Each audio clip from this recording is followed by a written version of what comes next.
Hey, what's going on, everyone? This is Terrence here with 1010 Studios with the Urban Music Collaboration Artist Edition. Today we have none other than Charles Page, drummer and musician extraordinaire. Thank you for joining us, Charles, otherwise known as Chuck. What do you prefer, Charles or Chuck? Either one, it doesn't matter. All right, sounds good. We've been knowing each other for a while, T. Okay, that'll work. I'll go with Charles. Cool. Well, we've worked together some years ago, and good to see that you're still doing your thing with your band, Groove Masters. So give us a little introduction of, your band and just, who you are and what you're doing, how long you've been doing what you're doing. Okay. I started Groove Masters back in 2007. I actually got a call from for doing CIAA week is when I initially started it. So we celebrated with 19 years back in February. Okay. I had played with a lot of other artists. I traveled the roads with R&B and gospel artists. And for some reason, I was always not fully fulfilled. Whether it was a point of us going to the next level, and then the artists that I played for did not fulfill their agreement, which we initially, talked about or we initially agreed upon. Mm-hmm. So long story short, I started Groove Masters Band, and it's just been a blessing ever since. Cool. We're striving 19 years going, and it's a great venture for us, and we have great times and memories. Cool. I didn't know that. Yeah, I knew you've been doing this for a while. Didn't realize it was back in 2007, 2008. That's when I came down to Charlotte, as a matter of fact. So, that's pretty much when I came down here. You got started with the band. That's good. I like that. Thank you. Sure. Now, when did you start playing your instrument? And you play the drums. So, I started. Actually, according to my mother, I started playing as an infant, 1 or 2, beating on pots and pans. Mm-hmm. And then I think probably by the time I got 5, I had the concept of, the rhythm of it. Okay. I had the fundamentals as far as the hi-hat, the bass. Mm-hmm. I couldn't reach hi-hat, the snare. I'm sorry. I couldn't reach the bass, but I had the timing aspect of it. Cool. And my mom saw something in me, and she just, invested into that even more. So. Gotcha. Now, do you play any other instruments? Do you sing at all? I don't sing, but I have an ear for it. And I was doing the bass guitar at one time. I was learning that as well. But as far as the musical aspect of me playing drums was more in demand. Okay. So I went to where the demand was. That's where I was at. So. Gotcha. Now, tell us about an experience that helped you to be inspired to take it to the next level. So you say you play with a bunch of other musicians and bands. Was it that inspired you to get to create your own band and go your own route, or was it something else?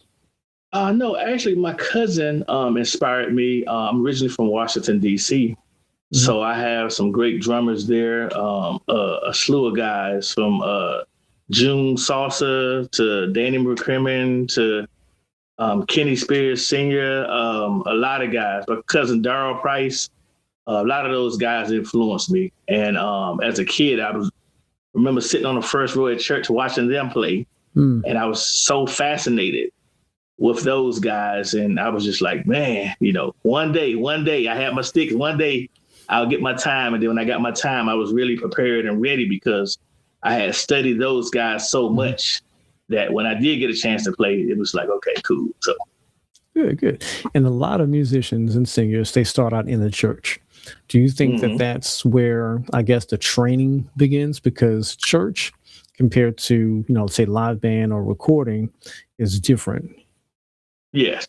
The church, it definitely prepared me for the greater to where we're at now, because it laid the foundation aspect down in my life. And it just, as a church, you had to always kind of be observant. You never know. Coming from a Kojic church, they would shout, they would, different genres of beats you had to learn how to play at an early age, because you never know where the spirit goes. You have to play, whether it's a shout beat, whether it's a quartet beat, or whether it's a choir groove, or, so you had to be versatile and playing all genres of music, even though it was under the guise of Christianity or church music, but it was different beats you had to learn. So Yeah, I'm Kojic raised as well. Started out pretty much playing the drums with the Sunshine Band, and maybe on Hmm. a Thursday night, what was it called? YPWW. I had like a little, Hmm. Thursday night Young kind of deal people going really on. working. Yeah. Yeah, man, Yeah. that was it. That's we got a connection there. I didn't know that. Yeah, we did. We did. Yeah. Yeah, coach, man, and I'll tell you, it was some hard, tough, times playing as little kids, Hmm. Hmm. learning. And once they Correct. start Hmm. going, if you don't get it right, they gonna look at you like, "Hey, Yeah, yeah. My church, they would bump you off. They would put yeah, somebody else on. They would like, get over there, yeah, you messing up the But I was spirit." determined. Yeah, yeah, yeah. Wow. Yeah, that was tough, man. Do you think the Hmm. church environment is tougher on musicians and singers if they don't meet their expectations compared to like a traditional party or wedding or whatever it might be? No, I think the churches. Well, some churches are a little bit more lenient. It's other churches I've played for are stricter. Hmm. But far as with party band, Hmm. you have to really be on your game because you never know who's in the audience watching you, Right, right. and they may not say nothing. Or there's a lot of people that are gifted and talented and know music, Hmm. and they may not say that to you at the beginning, but towards the end of the show, I can't tell you how many people that came to us after the show, men, women, young and old, like, man, I really like those feels. I like those rudiments Hmm. you were doing. I'm like, huh? And didn't Yeah. think that somebody was really in tune to what I Right. was playing, that they came up and acknowledged that at the end of the show. Hey, man, I really enjoyed your feel, the color you added to this song. You Hmm. really took it to another level. I didn't think about that. And that's the Hmm. inspiration I got when I'm always in the aspect of teaching or someone is learning from me. I grow from that aspect as well. It keeps me humble as well. So Yeah, yeah, that's good. I've seen that with you being a humble person. You're not a bragging kind of person. You play. You chill. You do what you got to do, and that's it. It ain't all about you. It's about the whole experience, which is a good thing. Correct. Correct. Now, who are some of the people who has been an inspiration to you musically, professionally, and any other method that kind of keeps you going on this path to still run your? The list goes on, man. There's a few of the people that have really poured into me.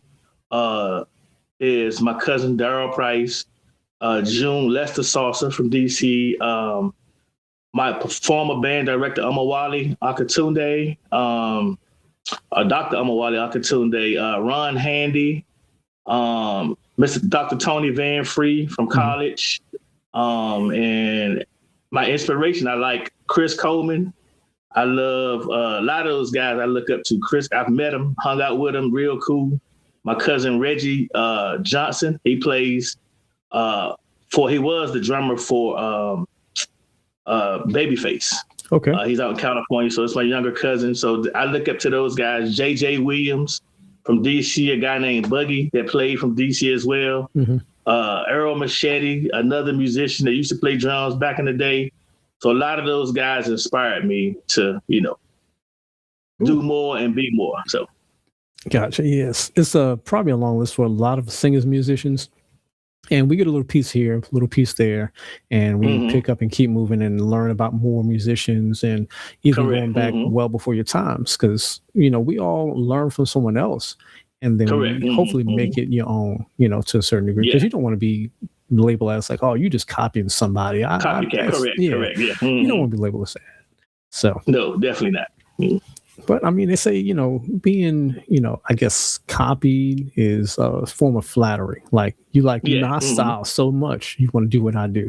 Now, of course, professionally is like, come on, slow down. So yeah. But I think if you take a little bit of everybody and make it your own, because as I know for me personally, as a drummer, I've been playing since I was 5, and it was been some years ago. I still practice. I still get new ideas from younger musicians. And I'm like, okay, I like that, but I'm add my other little twist to it. I'm not going to be as choppy or as wild, but I'm going to add some of that finesse that they did, take some of that rudiment and then make it my own.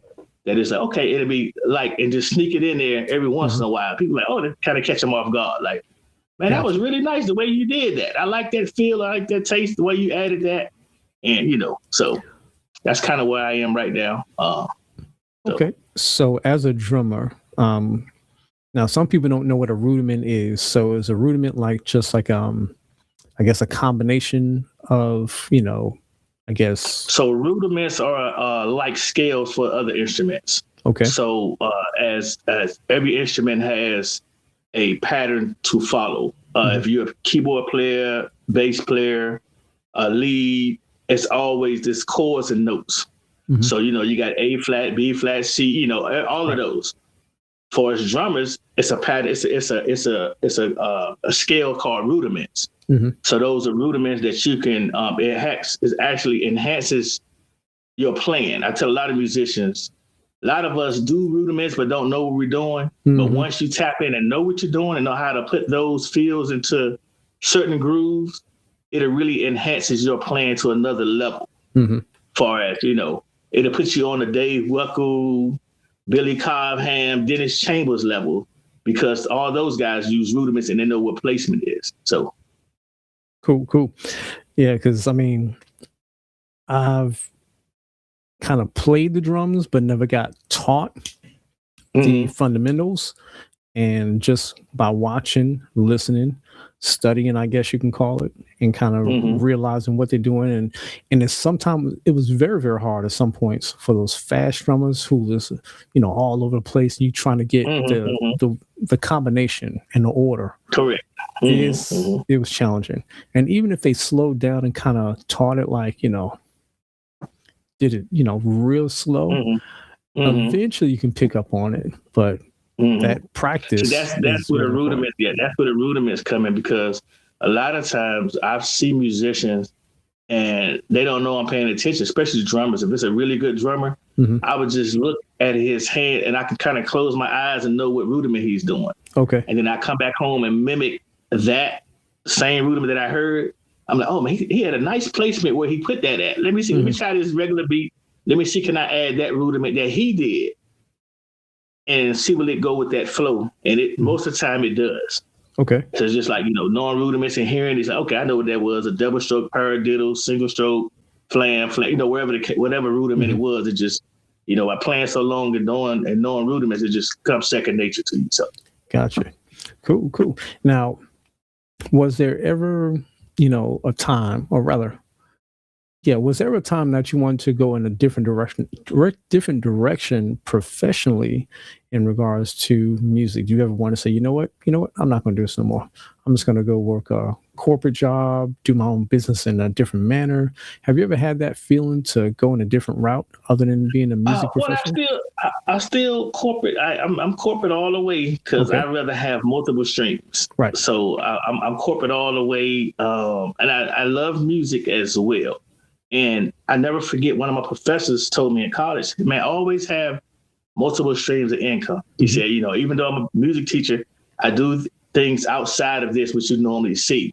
And, he did that, played tennis, was on a little bowling league. He did multifaceted things. Okay. And he put me aside when he told me that. He said, hey, man, nothing wrong with doing music. He said, but always have some other streams of income coming. He said, because when hard times come, you always have another outlet and, another gateway to where you need to go in life. And that always stuck with me. So.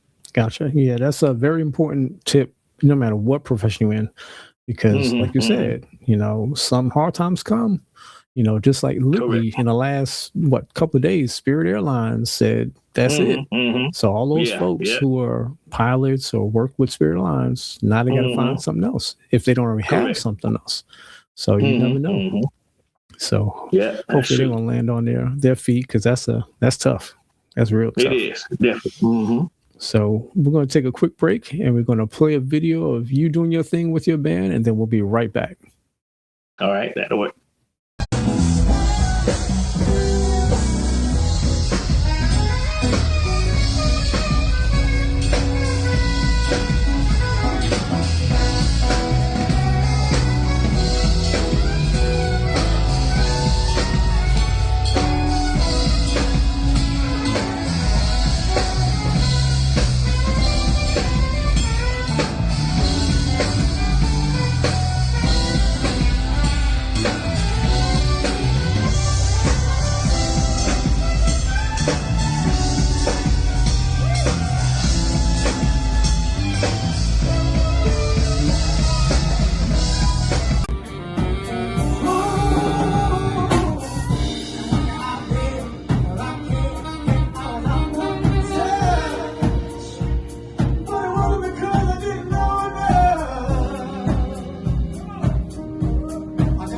to us.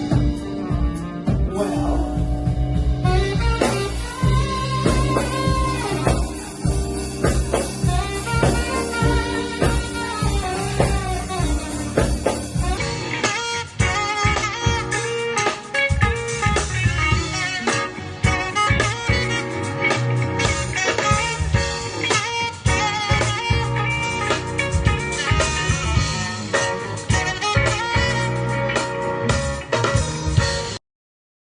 All right, welcome back, everyone. And we are here once again with Charles Page, drum extraordinaire, and the owner. I guess you're the MD of your band, or do you have a different MD of your band, Groove Masters? No, just founder of Groove Masters. So. Okay, cool. Now, who's in your group? Can you just kind of run down who you typically play with? I know you got, rotate a few times, but who's your main core people? Keyboard players Charlton Taylor and Quentin Robinson. Saxophone player is Connie Sawyer, and then who backs Connie is Willie Allen on trombone. My bass player is Mario Ellis, and I have a lead guitar player. I kind of fluctuate, Rob McCoy, or I may use a couple other guys. But those are the nucleus. I have Ryan Brown sings with me. Okay. And, that's usually the nucleus of Groove Masters. And then everybody, I have about 15 musicians on staff that I pay.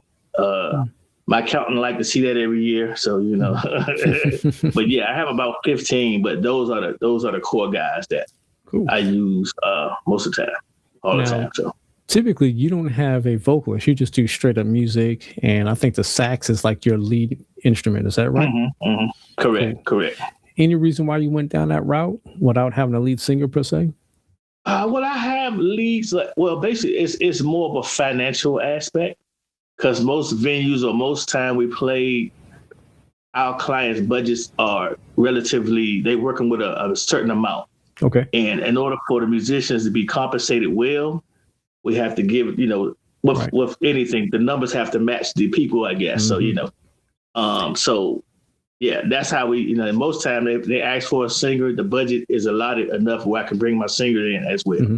Gotcha. Cool. Makes sense. I mean, if you don't pay them right, they ain't going to show up. So correct. That's what it is. Now, was there ever a project that made you nervous to be a part of, and how did you get through that? Probably our first project. Our first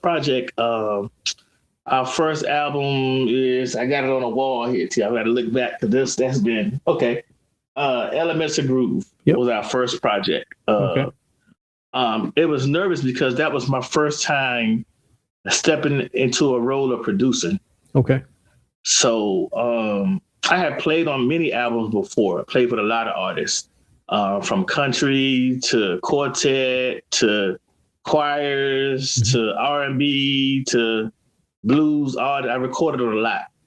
And shifting from a musician perspective, even though I was a musician on this album, more of a producer, that was a nervous role because I have never tapped into that before.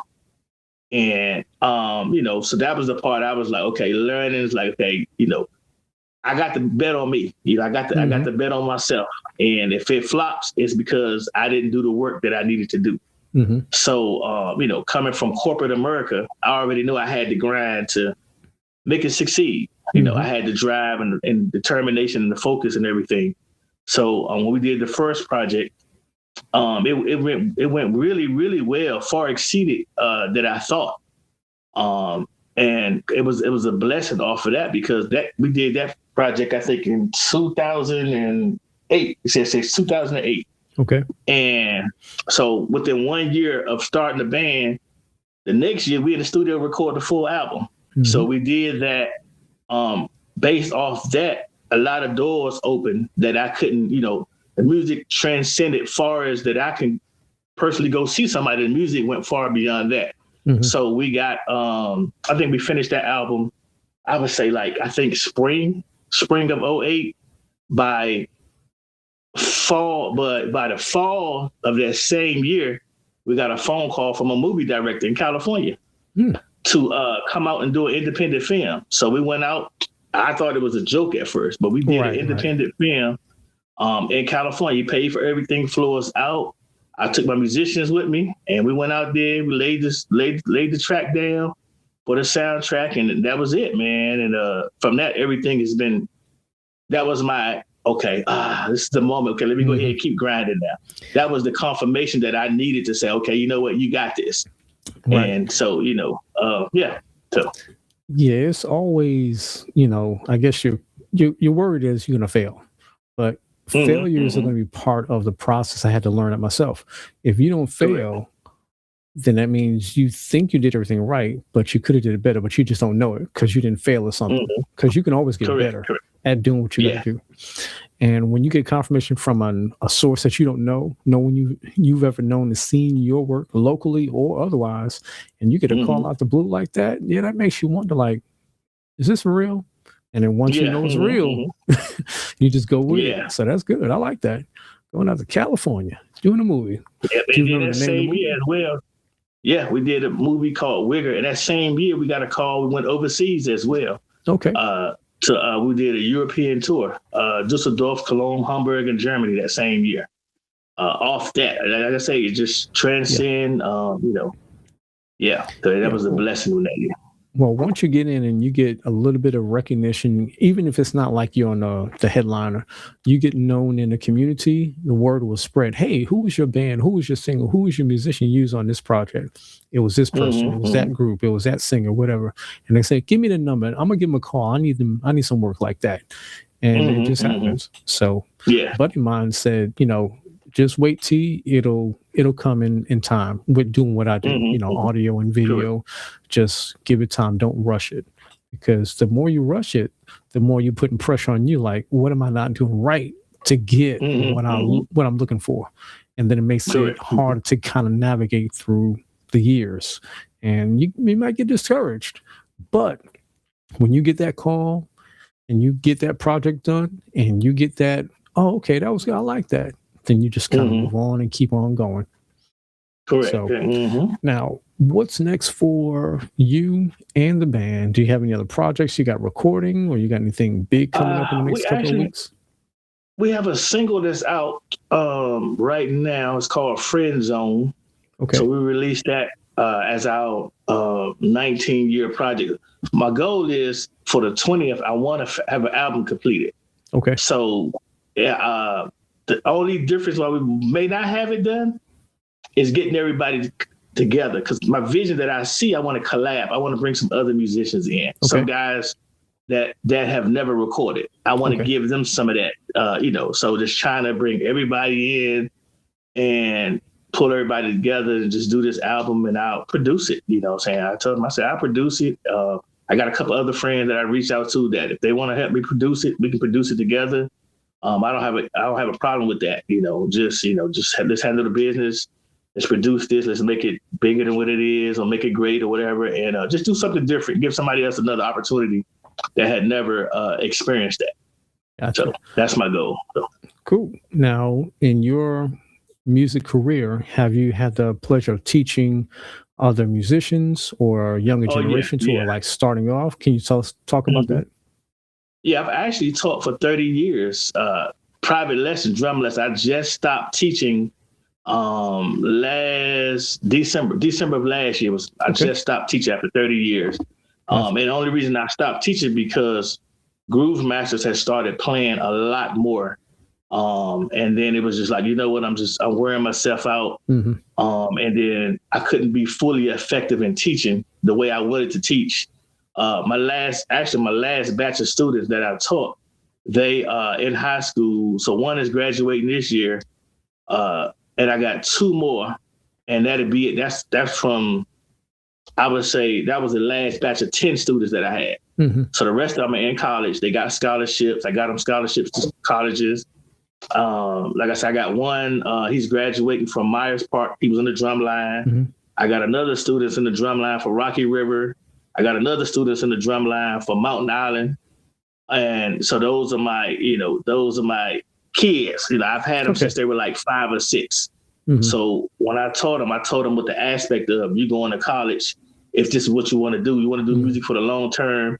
I gave them, taught them how to sight read. We did rudiments, and then we played the drums. and we did with drum tracks, and we played against stems and songs like that. So they got used to playing with a band. A few of them I brought my band. I brought them on the show and let them play with my band to give them that full experience of playing in front of a crowd.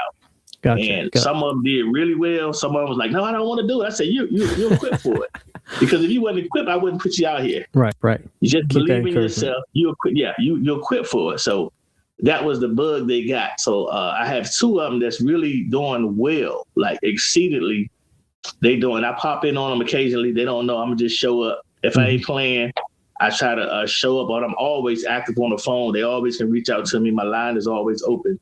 And I still believe in giving back, even though I'm not officially teaching anymore. Right. I still have an impact in their life that, you know what, I'm proud of you. Keep going, so. That's what I'm talking about, because we all need, people to encourage us that have, walked and ran the path that we're attempting to go down, and to keep that encouragement, even after the official, like you said, time of being an instructor or teacher or whatever. Years later, you're going to say, yes, I encouraged him or her, and I'm glad that they made, this kind of progress. Not like, I taught them, and whatever they do is whatever they do. Because there's some teachers who don't really care about the students. And it sounds like, based upon what you just said, you care about the students, not just the fact that you were a teacher. There's a big difference. And I'm sure they appreciate that. So I appreciate it for them, to you. Because that's great. Thank you. There's some teachers who, if I would have kept in touch with them, I might have got more encouragement and maybe went a different path. Who knows? But some of the people who help me do what I do now, we stay in touch and they encourage me. So they're not a teacher, but they're a resource. They're a good encouragement part of this. Now, when it comes down to reading music from a drummer perspective, did you find that challenging to learn, or did you just pick it up automatically just by practicing? No, actually, for me, I was kind of like I said, I started at 5 playing in church, but I didn't have the fundamentals down until I went to high school. So my band teacher was like, "Oh man, you're raw talent." I could never understand what do you mean? He was like, "Man, you raw talent." But when he was he was saying that I had a desire. He didn't have to tell me to not practice because he saw something in me, because I had always been playing since I was 5. So I was always driven, and I was like a sponge. I wanted to absorb stuff, especially I didn't know. But I heard about rudiments probably about, I would say, like 3rd or 4th grade, because I had older cousins that played.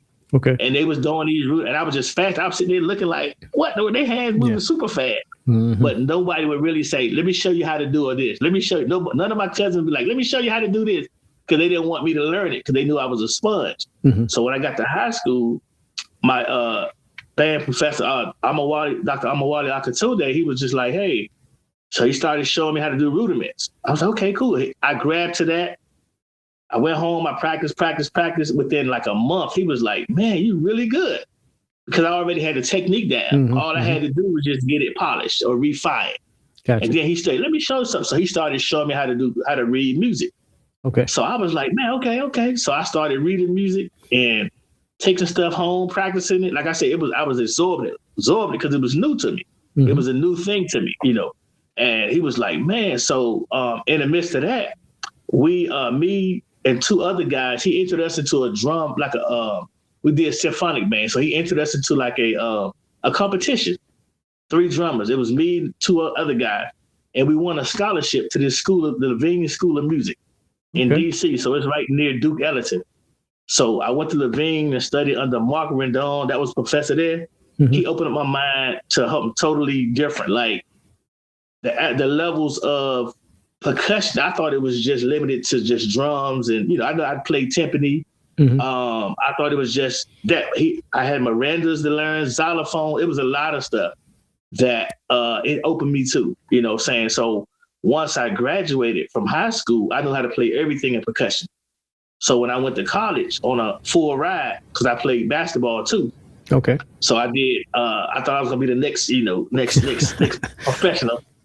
So I did basketball in college, and I did drums. But then when I knew I wasn't going to the next level as far as basketball, I emphasized more on drums, but I never put my drumming down because that was my side hustle in college to make money while I was in school. So playing for different churches and stuff. Hey. But then when I knew I wasn't going to the next level, I said, let me emphasize more, get back into, my first love, which is music and drums. And that's when I've been disciplined ever since. And it has allowed me the opportunity to travel the world and still traveling to this day. So I'm grateful for that. Ooh. Now you have I think you got a few endorsements, if I'm not mistaken, with some instruments. The music companies. What do you got going on there? Soul Tone Cymbals is probably my longest endorsement. I've been endorsed with them since 2010. Okay. I have Kickport endorsement. I have Ear Erasers, some inner ears, Ear Erasers. I have Innovative Percussion Drumsticks. I signed with them about 3 years ago. And then I have Southeast Electronic Mics. I signed with them just early part of this year. Okay. And then I just did an endorsement. It's not even out. You first saw it. I signed the endorsement with RK Snares. Okay. And my snare just came yesterday. So I got it right there. I just came. You'll be the first. No, it's not even out yet. I hadn't even made it official yet. Breaking but I'm gonna news. let you. Let me get it. Let me go get it for you. Let you see what I'm talking about. So hold on for a quick sec. All right, T, I got it. All right, very good. Just in case everybody think this is fake news, so this is my snare. Nice. So I have RK logo. This is my Groove Masters logo on it. And if this date is timestamped, T, you will see it's probably coming out either this week or next week that I've been endorsed with them. So you got the news first. Gotcha. And then, like I say, you have access to it. But yeah, so this is my custom snare I picked out from Roger from RK Snare. Okay. And so that's the newest endorsement is the snare. So great. So now I'm not a musician that is well versed in endorsements. So what does an endorsement mean for some musicians or for some singers? Because mostly endorsement is the products that you. First of all, the product, it had to be a product that you like, or something you'll be playing with, or you'll be associated with. Okay. And only basically for me, my endorsement. None of my endorsements are full endorsements. Mine are like partial. Some of them like anywhere between 50% and 80% off of retail are my endorsements. So I think they were saying, a lot of the companies were saying, in order for me to get a full endorsement, I have to be on a road tour with different artists and stuff like that. And that's how you get the full endorsements. But I'm happy with the my partial, because it's like anywhere between, like I say, 50 and I think about the toppest one is 80%. So anywhere between 50% and 80% is my endorsement that I get discounted off of. So anywhere between that gap. So and the endorsement is the product. And that's just what you play with and record with or whatever you do with the band, basically. Okay, cool. Correct. And and part of their endorsement deal, they actually, they advertise you as their artist on their page, and they may do a little bit of distribution for you, as far as just putting your name out there where you couldn't go, or reach people that you normally wouldn't reach because they may have a bigger flow of traffic. Distribution, right. And right. So cool. So what are some words of encouragement for the younger generation? Since you've been teaching for so long, what other words of encouragement you have for other students who may not be your students? What can you offer them for their road? The advice I would give my student and anyone listening is whatever you do it well and put time into it. Okay. Anything, if it was easy, everybody be doing it.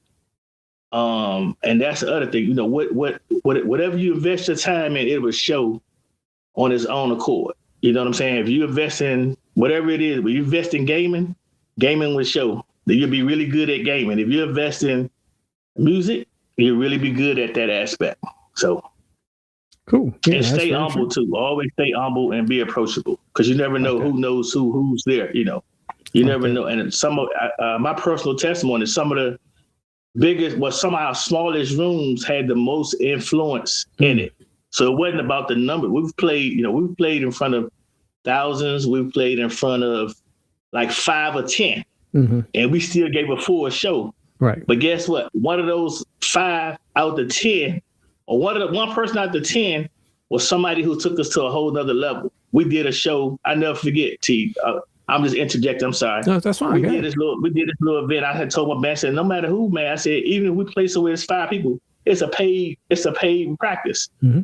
We go and we playing. Everybody just we in the zone. We zoned out. We didn't even care about the people. It was like 5 people. First, we were discouraged because of the numbers. Mm-hmm. But we was like, let's go ahead and make this a paid rehearsal. They can pay us anyway. They already paid us, So we jamming. Afterwards, this lady came up to us. She said, y'all really sound amazing. She said, but I was really shocked in the way you guys performed, even though the room wasn't crowded. Mm-hmm. But you guys engaged us into it. And you have information. She asked for my card. Gave me her card. Mm-hmm. That was the lady got us overseas, T. That's what I'm talking about. You play, and you never know who you're playing for, and you never know what's going to take you. She was some big time person overseas, man. Some big time person, man. Gotcha. And got us over there, man. And she was like, I see how y'all was mm-hmm. really into it with the small crowd. She said, just imagine if the room was even crowded, how mm-hmm. good, even better y'all would be. Right. I'm like, no, this is it. We leave it all here. Yeah. This is all, as an artist, we leave it all there because since you practicing. Mm-hmm. And you can't show your skills or practicing. Your practicing ain't paying off if you're not exemplified in front of others. So, right. Now, have you ever been in a situation where, with the band, you're playing, you're grooving, and you guys spontaneously go into something that you didn't plan, but you kind of groove off of one another? Yeah. That's all the time. That's all the time. We do that all the time, T. All the time. It's just, all our shows, we kind of get a different vibe. I'm just like, man, we heard somebody may play a line. Mm-hmm. We got to make you say that quick. No, we got you. We heard it. Next time they come around, we catch it. Everyone like, oh my God, that was so nice, So, now, who's notorious for doing something that's like, what did he do? Oh man, let me see if I can catch it. Either well, it's more either Connie, Mario, or Charlton. All of them kind of really. All of them. So Connie on the horn, mm-hmm. Mario on the bass, and Charlton on the keys. All of them kind of could go off there anytime. Any mm-hmm. given time. It's just like, and it's crazy because my band everybody's not jealous of nobody. That's so good. Like I explained to them, like any given night, they may show love to the drummer. Mm-hmm. Oh my God, the drummer! Whatever I do, I could drop a stick on the floor. Everybody's exactly, that could be one of those shows. Or in turn, could be another show where they show love to the horn player. Mm-hmm. And whatever he play, oh my God, and vice versa, the bass. And so we don't be like, oh man, they showed you some love. We don't care. Mm-hmm. No, everybody's like, hey man, I'm happy for you, because we all rising together. Right. One of us shine, we all shining together. So well, that's a good thing because there's plenty of bands, plenty of musicians, plenty of singers who have a little chip on their shoulder, think they're the star of the show all the time, mm-hmm. and they deserve all the recognition and all that fun stuff from the crowd and stuff like that. Mm-hmm. And they may have a chip on their shoulders, like, wait a minute, hold up. I mean, we a group. This ain't no solo act. Correct. So mm-hmm. Because you ain't playing a laptop, playing your music, you singing or doing your instrument. And you're the only person up on stage. So that's good to have that kind of camaraderie and be around for so long because mm-hmm, some people are, they come in and go really quickly once you kind of get the idea or understand what their mindset is. And if it ain't going to work with a man, it's really not going to work because you're going to have a whole bunch of issues that you don't want to have. And it might be a nice guy, it might be a nice girl, but don't want that from a professional standpoint. Correct. Mm-hmm. So let us know where we can find you on social media. Whether you, we'll probably put your links inside the description somewhere, but just give us an idea where you guys are at in social media. So Groove Masters Band 07 on all social media. Groove Masters Band 07. Mm-hmm. Groove Masters Band 07. Like it. Yeah. It's on Instagram, Facebook. Yeah. Well, I definitely appreciate you, my brother. It's good seeing you once again, and we will talk soon. And until next time, everyone, you guys stay tuned and stay blessed. Thank you.